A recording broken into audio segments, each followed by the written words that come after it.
época de crisis está siendo también una época de profundos cambios en los medios de comunicación. Hoy tenemos con nosotros a Juan Cruz Ruiz, fundador del diario El País en 1976, escritor, periodista y una de las personas que más nos puede ilustrar precisamente sobre estos cambios y sobre el futuro inmediato de los grandes medios de comunicación. Juan, muchas gracias por estar en la entrevista del día en Biosfera Televisión. Muy buenas. Gracias a ti. Estos momentos de crisis económica han tenido muchos efectos en amplios sectores de la sociedad y los medios de comunicación no han sido ajenos a estos cambios, a estas variaciones, ¿no? ¿Cómo están viviendo las grandes cabeceras del país este momento tan extraño? Con una enorme incertidumbre, como es natural, ¿no? Porque, en primer lugar, muchos compañeros han perdido sus trabajos y además no se ve una luz definida al final del túnel. Mira, los dos grandes periódicos del mundo, Le Monde y el periódico New York Times, que es como un referente de oro del mundo periodístico, han tenido en las últimas semanas tales conflictos que los dos directores, que en este caso eran mujeres, las dos directoras han sido sustituidas. Eso es digamos, lo que se ve de la crisis. Pero la crisis comenzó como una tormenta perfecta. Primero porque dejó de publicarse la prensa ayudada por los cacharritos, es decir, los extratipos, lo que vendíamos además de los periódicos, porque la gente... El DVD... Exactamente. Hubo hasta quien vendió croissants. Croissants, se vendieron también piedras, cerámicas... Se vendía de todo, de todo, parecía una tienda de chinos, ¿no? Claro, y entonces tuvimos la impresión, o se tuvo la impresión, de que la prensa vendía más de lo que vendía. Con lo cual ahora, en realidad, no ha bajado tanto el ejemplar vendido, ¿no? Lo que ha bajado es el negocio que se hacía antes, ¿no? Luego, por otra parte, como las redacciones se hicieron más grandes, porque se necesitó o se creyó que se necesitaba un mayor número de periodistas para cubrir lo que los periódicos tenían que cubrir. Pero aparte de eso, llegó la crisis económica en el año 2008. Se acabó la publicidad en un porcentaje altísimo y se acabó la estabilidad de la prensa que daba la publicidad.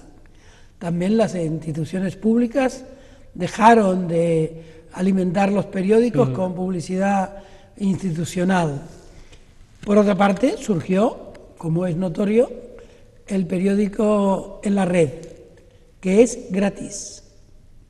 Y claro, la gente cree que lo que es gratis en la red no tendría que existir en el papel. Con lo cual ahora estamos, como dirían los argentinos, en un quilombo formidable. ¿Es usted de los que creen que el periódico en papel, como lo hemos conocido desde hace muchísimos años, va a desaparecer en el medio plazo? Es decir, que nosotros veremos un domingo sin el ritual de ir a comprar el periódico, de ir a desayunar, tomarte el zumo de naranja, el café y comentar con el señor o la señora las noticias del día. Yo creo que eso no va a pasar. Otra cosa es que pase.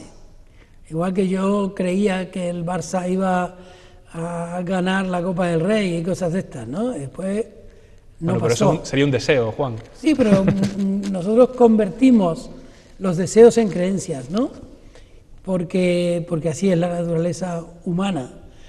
Ahora bien, ¿qué pienso que puede ocurrir? Puede ocurrir que los domingos no pase, que los periódicos tengan grandes ediciones de fin de semana, en algún momento de la historia, probablemente próximo, ¿no?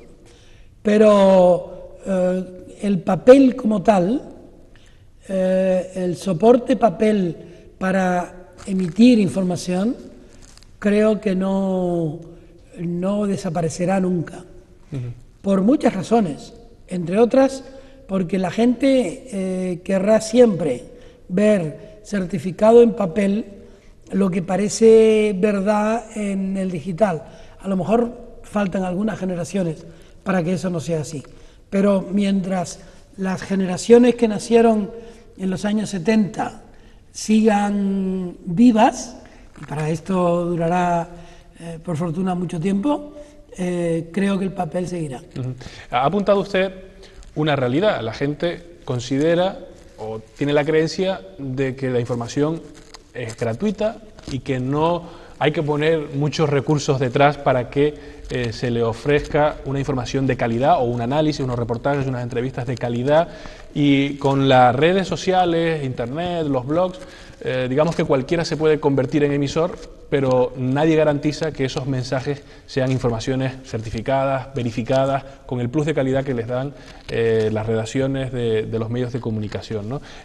¿Cómo conviven ustedes, que además trabajan en el mismo ecosistema? Porque al final Internet es uno de los principales medios a los que acceden los ciudadanos para informarse, y su columna de opinión, su blog en El País, comparte el mismo ecosistema que el de otra persona que a lo mejor dice una serie de disparates sin contrastar y sin ser verdad, ¿no?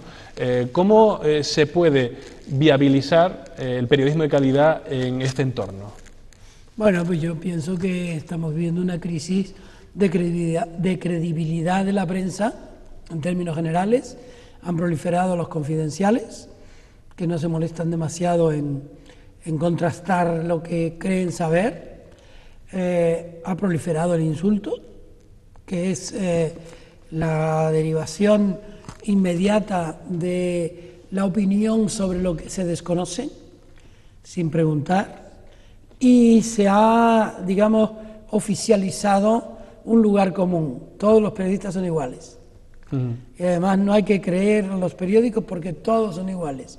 Esa expresión, todos son iguales, que se está aplicando también a la política y a los políticos, está haciendo un daño enorme a la sociedad, porque en efecto hemos perdido la sensación del referente, no tenemos referentes. Y eso es un problema grave social y cultural. En el caso de los periodistas, creo que el hecho de que los competidores puedan decir lo que les da la gana sin contrastar, hace que los periodistas pierdan también respeto por el oficio, y todos terminamos contaminados. Y todos terminamos diciendo lo último que hemos escuchado. Y todos terminamos yendo a Google para saber de las personas, en lugar de buscar por nuestra cuenta en sistemas más analógicos de documentación. En lugar de hablar con la gente, opinamos sobre la gente. Nos decía hace unos días El Roto, un viñetista de referencia en el diario El País, que estuvo por aquí, por Lanzarote, precisamente en la Feria del Libro de Recife, que se celebró la semana pasada, que él consideraba que era una desgracia que los medios de comunicación tuviesen que subsistir de la publicidad, ¿no? ¿En qué medida las grandes corporaciones, los grandes grupos industriales, las grandes eléctricas, las grandes compañías de telecomunicaciones tienen una influencia, tienen un poder y lo ejercen sobre lo que se dice y lo que no se dice, sobre lo que se publica o lo que se soslaya? Bueno, no tienen influencia. Nosotros nos dejamos influenciar. Nosotros estamos pendientes de Twitter, de Facebook, de Google. Nosotros no estamos haciendo periodismo puro, y no es que la sociedad nos pida que no lo hagamos. La sociedad nos pediría que lo hagamos, pero es que la sociedad también está contaminada. En cuanto a la publicidad, yo creo que la publicidad es un instrumento como otro cualquiera, y es esencial. La publicidad es una información. La publicidad no es una presión, es decir, que el Corte Inglés me ponga publicidad en el periódico no me obliga a mí a hablar bien del Corte Inglés. Otra cosa es que en efecto haya pasado y pase, o que el champán Freixenet no me obliga a mí a hacer un determinado reportaje sobre la distribución del vino en España. Esto es cuestión de los periodistas. La independencia periodística nos la ganamos nosotros. Y la publicidad va por su lado y nosotros vamos por donde tiene que ir el periodismo. Ahora bien, lo que está pasando, y en eso tiene razón El Roto, Es que como la gente considera que da igual comprar el periódico que no comprarlo, pagar por él que no pagarlo, nos estamos empobreciendo. Y no nos estamos empobreciendo solo económicamente. La falta de independencia o la independencia que nos da los recursos que los periódicos nos pueden dar por la venta, por la publicidad, etcétera, si fallan, van contra nuestra independencia, ¿no? Juan, usted tiene mucha relación con Canarias, obviamente, y con Lanzarote, y mantiene una comunicación entre Madrid y el archipiélago. Yo le quiero preguntar, ¿cómo se ven las críticas a que medios de comunicación de ámbito nacional, como El País, que ha publicado varios reportajes sobre la corrupción en Lanzarote, o cadenas de televisión como La Sexta, que también se han hecho eco de la situación judicial que ha afectado a estamentos políticos y empresariales de la isla? ¿Cómo se ven las críticas que de Lanzarote se emanan a que se publiquen esos datos relevantes sobre instrucciones judiciales? Bueno, aquí el argumento, sobre todo que emana de las patronales turísticas y de los sectores afectados por esas investigaciones, es que le da a la isla de Lanzarote mala imagen turística, ¿no? ¿Qué opina usted? A mí me echaron de un periódico de Tenerife porque publiqué en un periódico de Las Palmas una noticia sobre un caso de tifus que había habido en el puerto de la Cruz. O sea que esto ha ocurrido siempre, ¿no? También me reprocharon que yo le hiciera una entrevista a un rector que anunciaba su dimisión. Y eso significaba, según los directivos del periódico de entonces, significaba que daba una mala imagen de la isla. O sea, que un señor decida irse de su puesto de trabajo da mala imagen también. Digamos que este es un país, una región muy caciquil. En realidad, toda España lo es, de una manera u otra. Vas a Andalucía, Valencia, pero como nos preocupa Canarias, debo decir una cosa. Escuché ayer uno de los argumentos que un periodista precisamente lanzó contra esas informaciones. En lugar de investigar él mismo si lo que decía el reportaje era cierto o no, lo que investigó es quién instigó el reportaje.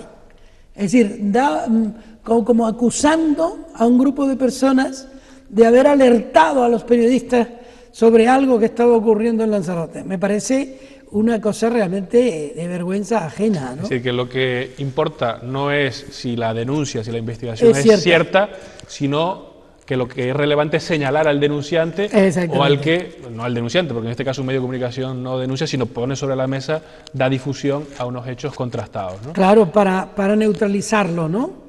Es decir, esto se gestó en la casa de no sé quién, y entonces como ya lanza sobre ese no sé quién un adjetivo, una persona radical, entonces ya eso tiene que necesariamente anular la realidad que ha contado el periodista o el grupo de comunicación X, sea El País, sea La Sexta o lo que sea.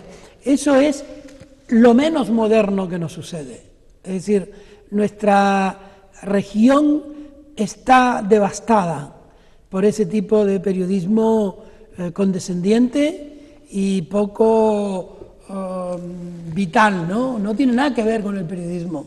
Eso es, digamos, la sugestión que ejerce el poder sobre los periodistas que no están acostumbrados a ejercer ya su oficio como se debe. ¿Y cómo se ve, Juan, desde Madrid asuntos de interés particular de Lanzarote, de interés general para Canarias, como pueden ser las prospecciones petrolíferas que el Gobierno central del Partido Popular ha autorizado frente a las costas de las dos islas orientales? Aquí se ve como un problema muy importante. Las instituciones canarias y el espectro político canario, los grupos políticos canarios, salvo el Partido Popular, están en contra.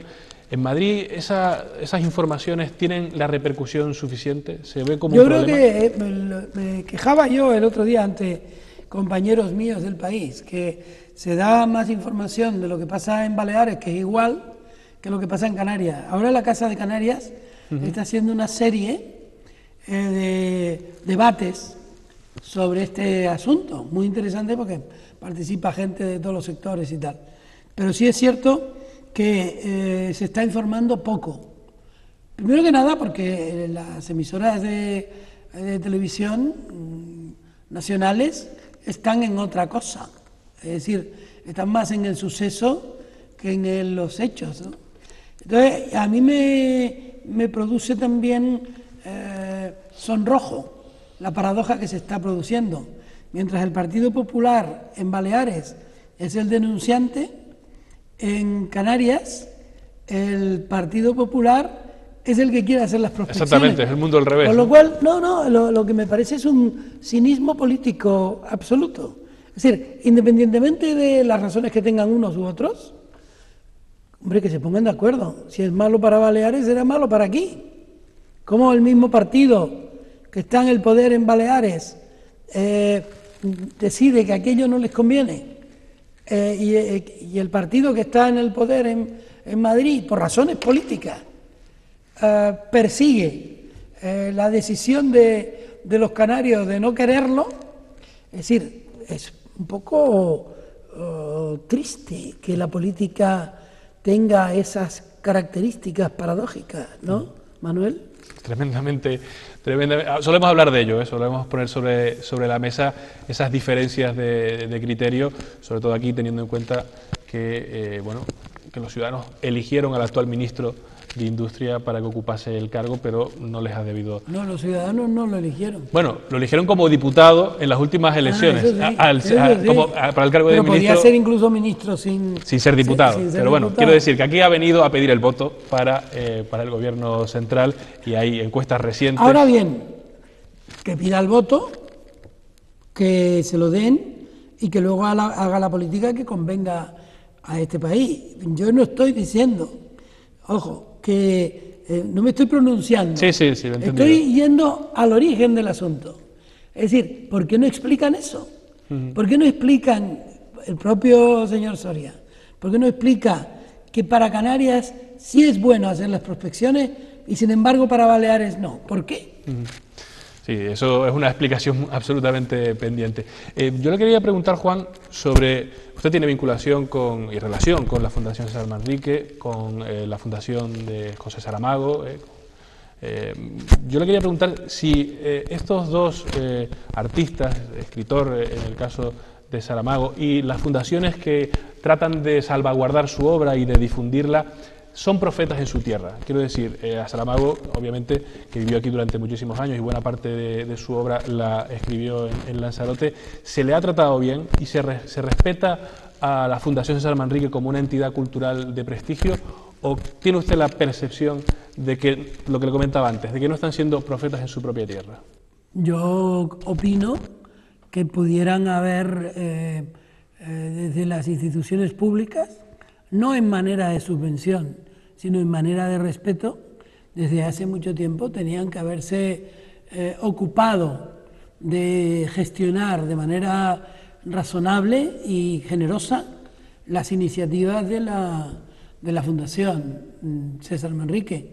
Yo creo que se ha desperdiciado su capacidad de influencia en la educación medioambiental de los canarios, ¿no? Yo qué sé, sería, ahora se me está ocurriendo, imagínate que el gobierno de Canarias le encarga a la Fundación César Manrique un manual de obligatoria difusión en los colegios sobre el cuidado del medio ambiente. Eso tendría un poder didáctico enorme. Es decir, y puede ser además de un impacto en la sociedad muy determinante, porque los chicos tienen que saber cómo se cuida la tierra. El otro día yo, en un artículo, dije que por qué en Capri, es una isla en la que se ha construido muchísimo y da muchísimo dinero, las cosas que no se deben tocar no se tocaron nunca. Porque había una conciencia de que tenía que ser así. Sí. Y la respuesta que he recibido de amigos y tal era, oye, ¿qué estás diciendo tú de Canarias? Y que Canarias es lo que la gente quiere que sea. Somos estupendos. Entre comillas. Eso de que... No me gusta. Y con respecto a la Fundación Saramago, si Saramago hubiera decidido vivir en Lloret de Mar, muy probablemente habría una ruta Saramago. Habría, o en París, si hubiera nacido en Francia, Es decir, aun siendo un escritor y un pensador incómodo para los poderes, aun sí, siendo incómodo. Pero es que es muy importante lo que ha hecho Saramago por Lanzarote. La ha difundido en todo el mundo. Gente venía aquí a ver a Saramago, Carlos Fuentes, Susan Sontag, Günter Grass. Yo los acompañé, ya lo sé. Y el foco que emite una figura así no se puede dejar al albur de que su casa, que está abierta al público, no forme parte de las preocupaciones de rutas culturales que hay que hacer por las islas. Su ejemplo ha sido muy importante, también tendría que ser materia para los escolares, ¿no? Es decir, yo creo que aquí nos preocupamos muy poco de las cosas que tenemos, ni siquiera de las que a los nacionalistas les gustan. Por ejemplo, imagínate tú, Viera y Clavijo. Si Viera y Clavijo hubiera sido, pues yo qué sé, gallego, hubiera tenido un museo. La casa donde nació Viera y Clavijo en Los Realejos es una ruina. Y sin embargo se nos llena la boca con Viera y Clavijo. Pero no le hacemos caso. Ha hablado usted de educación, del papel que se tiene que ejercer sobre las nuevas generaciones. Está aquí precisamente en Lanzarote porque inaugura la edición número 21 de las Jornadas de Arte y Docente que organiza el Centro de Profesorado de Lanzarote, y este viernes a las 6:30 de la tarde en el Archivo Municipal da usted una conferencia que lleva por título El maestro es un libro. Usted ha tenido también un papel relevante de responsabilidad en una editorial como Alfaguara en su momento. ¿Qué considera que está fallando en la educación de los jóvenes, de las nuevas generaciones?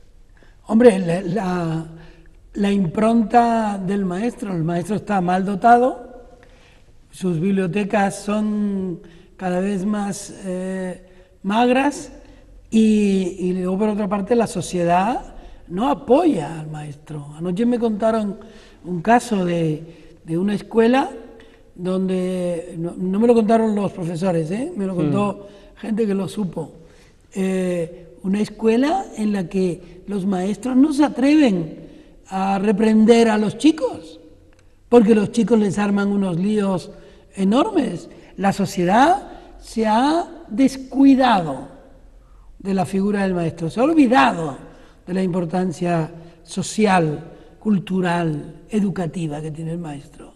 El maestro es un faro de influencia, como un escritor, como un libro. Muy bien, pues muchas gracias, Juan, por haber estado en la entrevista del Día en Biosfera Televisión, y ya saben, si quieren escuchar más y escuchar sobre todo el planteamiento de Juan Cruz sobre el mundo de la educación que nos ha esbozado aquí, hoy a las 6:30, este viernes a las 6:30 de la tarde en el Archivo Municipal de Arrecife tendrán oportunidad en la inauguración de las Jornadas de Arte Docente. Muchas gracias por haber estado ahí y nos vemos el próximo lunes. Hasta entonces.